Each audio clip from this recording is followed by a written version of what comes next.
Hello दोस्तों, आज बात करने जा रहे हैं एडीपी और EDP. ADP means accelerated degree program and EDP means extended degree program. Basically कुछ दिन पहले यूजीसी की एक नई गाइडलाइंस आई थी कि कोई भी स्टूडेंट अपने डिग्री प्रोग्राम के ड्यूरेशन को कम या ज़्यादा कर सकता है। तो बेसिकली इस वीडियो में हम उसी प्रोसेस की बात करेंगे कि इसकी क्या कंडीशन है, क्या स्टूडेंट को फुलफिल करना है और कोई भी यूनिवर्सिटी या हायर एजुकेशनल इंस्टीट्यूट इसको कैसे इम्प्लीमेंट कर सकता है। तो सबसे पहले बात करेंगे एडीपी की। ADP means accelerated degree program. Means इसमें बेसिकली होगा क्या कि कोई भी स्टूडेंट अपने प्रोग्राम की ड्यूरेशन को कम कर सकता है।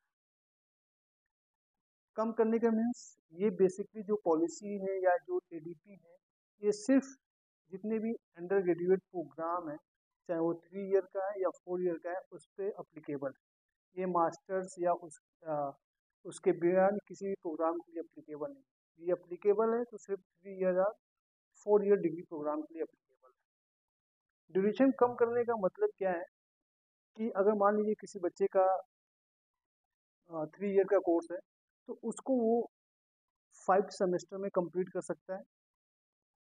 अगर किसी स्टूडेंट का कोर्स का ड्यूरेशन 4 ईयर है तो उसको वो 3 ईयर या 3.5 ईयर में कंप्लीट कर सकता है। मीन्स कहने का मतलब है या तो वो 7 सेमेस्टर में या 6 सेमेस्टर में इसको कंप्लीट कर सकता है। इसमें क्या है, एक क्वेश्चन उठता है कि सिलेबस, करिकुलम और क्रेडिट का क्या हो। तो बेसिकली इस प्रोसेस में ना आपका करिकुलम चेंज होगा, ना सिलेबस चेंज होगा, ना ना नंबर ऑफ क्रेडिट कम होगा। अगर किसी यूनिवर्सिटी ने किसी प्रोग्राम को डिजाइन किया है एज पर 3 ईयर्स, तो 3 ईयर्स में जितने भी क्रेडिट प्रोवाइड करना है स्टूडेंट को, अगर किसी स्टूडेंट ने एडीपी को अडॉप्ट किया है तो सारे क्रेडिट उसको 5 सेमेस्टर में कंप्लीट करने होंगे अगर उसने 1 सेमेस्टर का एक्सेलरेटेड लिया है। और इस प्रोसेस में बच्चा एडीपी या तो फर्स्ट सेमेस्टर कंप्लीट होने के बाद कर सकता है या सेकेंड सेमेस्टर कंप्लीट होने के बाद कर सकता है। सेकेंड सेमेस्टर के बाद वो इस प्रोसेस को अडॉप्ट नहीं कर सकता है। छोटा सा एक एग्जांपल लेते हैं ताकि आपको इजीली समझ में आ जाए इसका मतलब है क्या। मान लीजिए किसी बच्चे ने बीएससी प्रोग्राम में एडमिशन लिया है, प्रोग्राम की ड्यूरेशन है 3 ईयर, ओके, क्रेडिट है 144।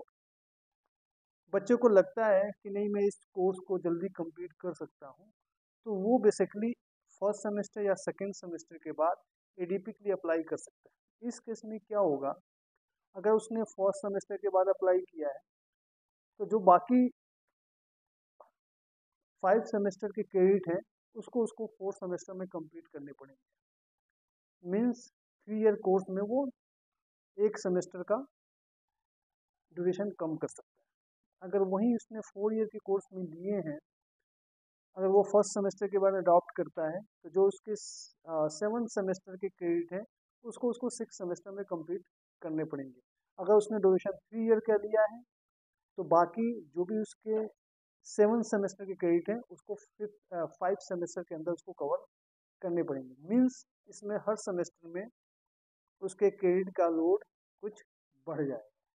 मीन्स आप ऐसे समझ सकते हैं कि 144 जो क्रेडिट था, जो 6 सेमेस्टर में डिवाइड था, वो बेसिकली 5 सेमेस्टर में डिवाइड हो जाएगा। तो बच्चा फर्स्ट या सेकेंड सेमेस्टर के बाद इस प्रोसेस को अडॉप्ट कर सकता है। और जो 3 ईयर के कोर्स हैं उसमें 1 सेमेस्टर का वो आइसोलेशन रह सकता है, मीन्स वो 5 सेमेस्टर में कंप्लीट कर सकता है। जो 4 ईयर के कोर्स हैं उसको 3 ईयर और 7 सेमेस्टर में वो कंप्लीट कर सकता है। ये तो हमारा हो गया एडीपी। अब बात करते हैं EDP, that is extended degree program. इसमें क्या है कि अगर बच्चे को लगता है कि वो कोर्स जो भी स्टैंडर्ड ड्यूरेशन है उसके अंदर नहीं कर सकता है तो वो ईडीपी के लिए अप्लाई कर सकता है। इसमें क्या होगा कि इसकी जो ड्यूरेशन है वो मैक्सिमम 2 सेमेस्टर तक इंक्रीज हो सकती है। मीन्स 3 साल का कोर्स वो 4 साल में कंप्लीट कर सकता है, 4 साल का कोर्स वो 5 साल में कंप्लीट कर सकता है। सेम प्रोसीजर है, ये फर्स्ट या सेकेंड सेमेस्टर के बाद इसके लिए वो अप्लाई कर सकता है, इसको अडॉप्ट कर सकता है। इस तरह से जो 144 क्रेडिट तो वो 3 सेमेस्टर में 3 ईयर और 6 सेमेस्टर में कंप्लीट कर रहा था, उसके लिए उसकी ड्यूरेशन बढ़ के 8 सेमेस्टर हो जाएगी। मीन्स हर सेमेस्टर में कुछ क्रेडिट उसके कम हो जाए। सेम जो क्रेडिट वो 8 सेमेस्टर या 4 ईयर में कंप्लीट कर रहा था, वो क्रेडिट वो 5 ईयर में कंप्लीट करेगा, मीन्स 10 सेमेस्टर में कंप्लीट कर सकता है। इसमें क्या होगा कि इसमें थोड़ा बर्डन कम हो जाएगा। तो ये बेसिकली अगर एडीपी देखा जाए तो जो भी बच्चे हमारे फास्ट लर्नर है या एडवांस लर्नर है उनके लिए बहुत अच्छा है। और जो ईडीपी है, जो स्लो लर्नर है, उनको लगता है कि वो इतना लोड हर सेमेस्टर का ले नहीं सकते हैं, वो ईडीपी के लिए अप्लाई कर सकते हैं। कंडीशन वही है कि फर्स्ट सेमेस्टर कंप्लीट होने या सेकंड सेमेस्टर कंप्लीट होने के बाद कर सकते हैं।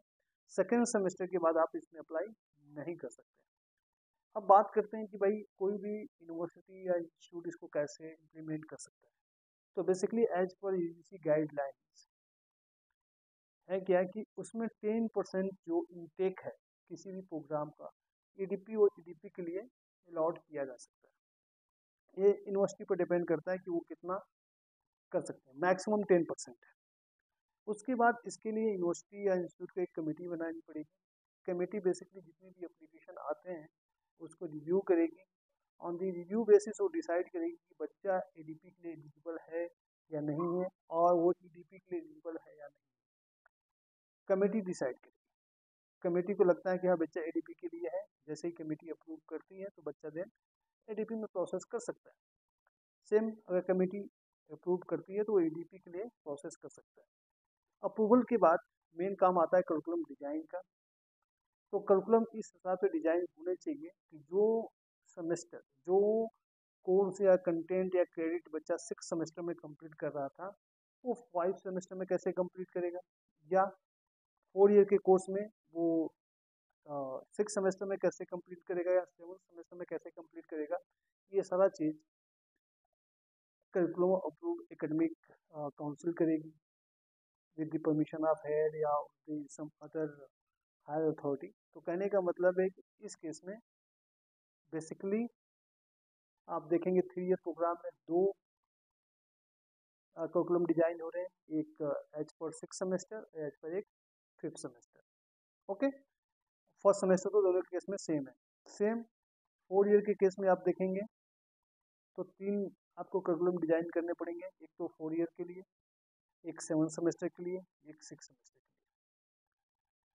और बच्चा जैसे ही जिस सेमेस्टर के बाद अडॉप्ट करता है रिमेनिंग क्रेडिट रिमेनिंग सेमेस्टर में डिवाइड हो जाएंगे। अगर मान लीजिए 3 साल का कोर्स है, बच्चा सेकेंड सेमेस्टर के बाद चीज़ों को अडॉप्ट करता है तो जो 4 सेमेस्टर के क्रेडिट थे वो बाकी 3 में डिवाइड हो जाएंगे। अगर वो फर्स्ट सेमेस्टर के बाद करता है तो बाकी जो 5 सेमेस्टर के क्रेडिट हैं वो 4 सेमेस्टर में डिवाइड हो जाएंगे। तो बेसिकली इसी प्रोसेस पे ये ईडीपी और ईडीपी काम करेगा। और एग्जामिनेशन की बात करें, इवैल्यूएशन की बात करें तो इसमें कोई रिलैक्सेशन नहीं है। जो प्रोसीजर स्टैंडर्ड कोर्स के लिए अप्लाई होता है वो सेम प्रोसीजर एडीपी और ईडीपी के लिए भी अप्लाई होगा। इसमें एक चीज़ है कि डिग्री पे कुछ भी मेंशन नहीं किया जाता है, बस डिग्री बेसिकली होती है कि रेगुलर मोड से बच्चे ने ऑप्टेन किया है। इसमें बस एक लाइन यूनिवर्सिटी या इंस्टीट्यूट को मेंशन करना पड़ेगा कि बच्चे ने ईडीपी के थ्रू ये कोर्स कंप्लीट किया है या एडीपी के थ्रू किया है। क्योंकि ईडीपी तो ठीक है, उसमें से ड्यूरेशन बढ़ रही है, बट एडीपी में बच्चे का ड्यूरेशन तो कम हो रहा है। मीन्स कहीं ना कहीं एडीपी इंडिकेट करता है कि बच्चा आपका अच्छा था, तो वहाँ पे उनको मेंशन करना पड़ेगा। और रही बात जॉब की बात करते हैं तो जॉब में इससे बच्चे को कोई दिक्कत नहीं होने वाली है, क्योंकि ये एज पर यूजीसी रेगुलेशन है और इट्स अंडर प्रोसीजर है। तो ये बेसिकली एडीपी और ईडीपी के बारे में है। तो मुझे उम्मीद है कि आपको समझ में आया होगा। ADP means accelerated degree program, जिसमें बच्चे अपने कोर्स का ड्यूरेशन कम कर सकता है। EDP means extended degree program, जिसमें बच्चा अपने कोर्स के ड्यूरेशन को इंक्रीज कर सकता है बाई 1 सेमेस्टर और 2 सेमेस्टर।